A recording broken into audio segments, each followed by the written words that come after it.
Hello and welcome to the weekend edition of E-Prime. I am Daedran. Dancehall artist Spice plans on empowering women through her newly launched initiative, the Grace Hamilton Women Empowerment Foundation.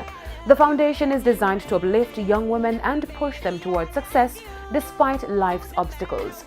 Spice says she has heard some horror stories and that she will be providing opportunities or even a platform that can help a lot of young women in today's society. The mission, she says, is to go as far as visiting homes and talk to young women to encourage them despite their situation. The Grace Hamilton Women Empowerment Foundation will be launched at the Eden Gardens in May.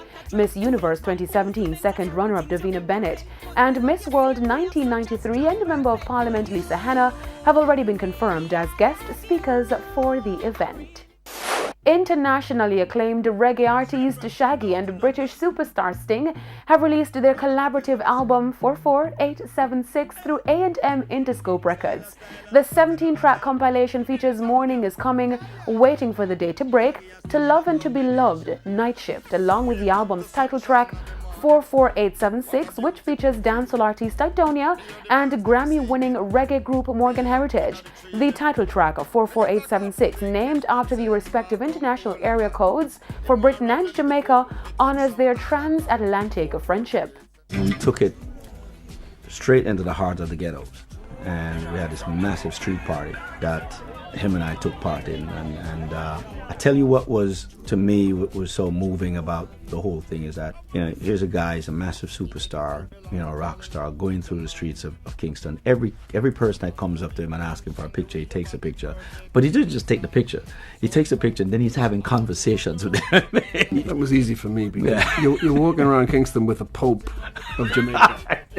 Don't Make Me Wait. The video has already racked up 8 million views on YouTube. Reggae artist Fantan Mojah is scheduled to make his return to the Reggae Sumfest stage after being absent for more than over a decade. The strongest singer promises to deliver a full set of hits while introducing new music as per his fans' requests. Last year, Fantan Mojah joined Jacure on stage during his set at the reggae event. Fantan Mojah is promoting the single Brock Rockstone, a collaboration with Bobby Tenor and Caputan. He's also gearing up to release his album in coming months. Fantan Mojah is known for the hits Hail the King, Only Jah Love, Stronger and Hungry. The Jamaica Expo has kicked off on April 19 and will continue through to April 22. The annual event, being held at the National Arena in Kingston, will showcase the best of Jamaica's manufacturing sector, with the public viewing days being today to Sunday. New and emerging local industries and innovative products will be highlighted at Expo Jamaica. The booth competition will take place today through to Saturday, and the booth awards ceremony will be on Sunday. One of the new features of Expo Jamaica is the showcasing of Jamaica's emerging manufacturers and services village. So make sure to check out the expo. That's it for the weekend edition of E-Prime. I'm Daedran. Thank you for watching.